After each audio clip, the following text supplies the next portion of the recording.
آج سے 4 دن پہلے آپ لوگوں کو معلوم ہے پورے بلوچستان کو کہ میرا چھوٹا بھائی حمد ساسولی بارڈر پہ گیا تھا۔ یہ تو پاکستان کی حکومت کی نااہلی کا ہے، یا وہ ایک تو ہم لوگوں کو روزگار بھی نہیں دے سکتا۔ ادھر ایک ہی پورا بلوچستان میں ایک ہی روزگار ہے، یہی بارڈر کے ذریعہ معاش یہی بارڈر ہے۔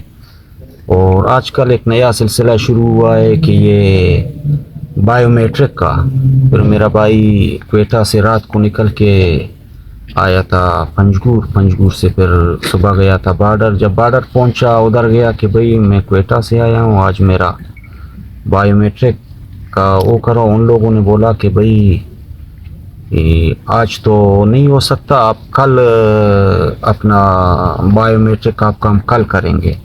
پھر میرا بھائی ادھر سے اٹھ کے ادھر بازار چاہ اس کو بولتے ہیں، ادھر اپسی کا بھی چوکی ہے، لیویز کا بھی ناکا ہے، کسٹم کا، کیوں ادھر جا کے ان کے نزدیک مطلب 50 فٹ کی دوری تھا، ادھر جا کے دکان میں بیٹھ گئے۔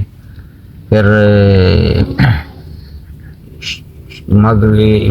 مغرب کے بعد ایک گاڑی آیا ڈبل کیبن، یحییٰ اور مصدق اور ادریس، جو صادق کے بھائی ہیں۔ صادق کو تو ادھر سب لوگ جانتا ہے، بدنام زمانہ، عالموں کے قتل میں بھی ملوث ہے، اسمگلر بھی ہے، منشیات فروش بھی ہے، اور ایران اطلاعات کے لیے کام بھی کرتا ہے۔ بس یہ تینوں اتر کے میرے بھائی کو ان لوگوں نے ادھر بارڈر پہ شہید کیا۔ اور مطلب یہ بھائی میرا، اس نے انجینئرنگ کیا ہوا تھا، اگر اس کو حکومت کوئی نوکری دے دیتا یا کوئی چیز دے دیتا تو ہم لوگ یہ بارڈر کے پیچھے نہیں اتنا خوار اور ذلیل نہیں ہوتے۔ لیکن یہ ایسے بندے ہیں، ان کو کوئی پوچھنے والا بھی نہیں ہے۔ یہ چیدگی بارڈر پہ کوئی عام بندہ جائے ایک چاقو بھی لے کے نہیں جا سکتا ادھر، اور گھوم بھی نہیں سکتا۔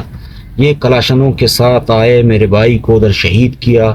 آج تیسرا چوتھا دن ہے، نہ سرکار کی طرف سے ہم لوگوں نے نہ کوئی ایکشن دیکھا ہے، نہ ان کو کسی نے گرفتار بھی کیا ہے۔